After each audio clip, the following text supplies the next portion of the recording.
নমস্কার বন্ধুরা, আমার চ্যানেলে আপনাদের স্বাগত জানাই। আজকে আমি আপনাদের বানিয়ে দেখাবো তেল কই। তার জন্য আমি কই মাছকে নিয়ে নিয়েছি। কই মাছটা জ্যান্ত ছিল, বাজার থেকে কিনে নিয়ে এসেছে জ্যান্ত। আমি এবার কেটে বেছে ধুয়ে রেখেছি।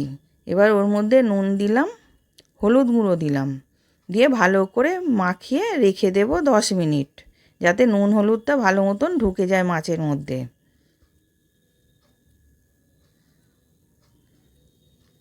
এবার আমি একটা মশলা পেস্ট করব। আদা দিলাম, 1 চামচ জিরে, 1 চামচ মৌরি, 3টে শুকনো লঙ্কা ঝালের জন্যে, আর একটা ছোটো এলাচ দিয়ে পেস্ট করে রেখে দিয়েছি। এবার আমি কই মাছটাকে ভেজে নেব বলে আমি কড়াতে তেল গরম করতে দিয়েছিলাম। তেলটা গরম হয়ে গেছে। এবার কই মাছটা উল্টে পাল্টে আমি ভেজে নিলাম। এবার খুব বেশি করে ভাজবো না, হালকা করে ভেজে নেব। এবার হালকা করে ভাজা হয়ে গেছে, আমি তুলে নিয়েছি। এবার ওই তেলের মধ্যেই আমি কালো জিরে ফোড়ন দিলাম, কাঁচা লঙ্কা দিলাম, আর একটা পেঁয়াজকে গ্রেটারে কুড়ে রেখেছিলাম সেটাকে দিলাম।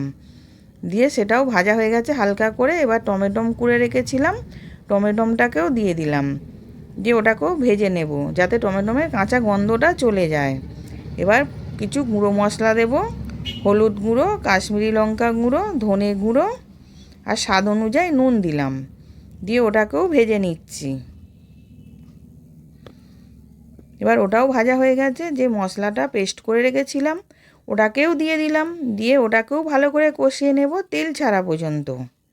এবার তেল ছেড়ে গেছে। এবার আমি বাটিটার মধ্যে জল দিয়ে দিলাম, দিয়ে গ্রেভিটা ফুটে গেলে আমি মাছটাকে দিয়ে দেব। এবার গ্রেভিটা ফুটে গেছে, আমি কই মাছগুলোকে দিয়ে দিলাম, দিয়ে চাপা দিয়ে 5 মিনিট রেখে দেব।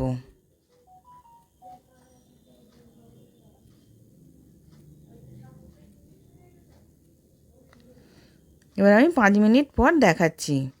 এবার হয়ে গেছে, আমি নামিয়ে নেব। এবার সার্ভ করার জন্য রেডি তেল কই। আশা করছি ভিডিওটা ভালো লেগেছে। আমি হাজির হব আর এক নতুন রেসিপির সাথে।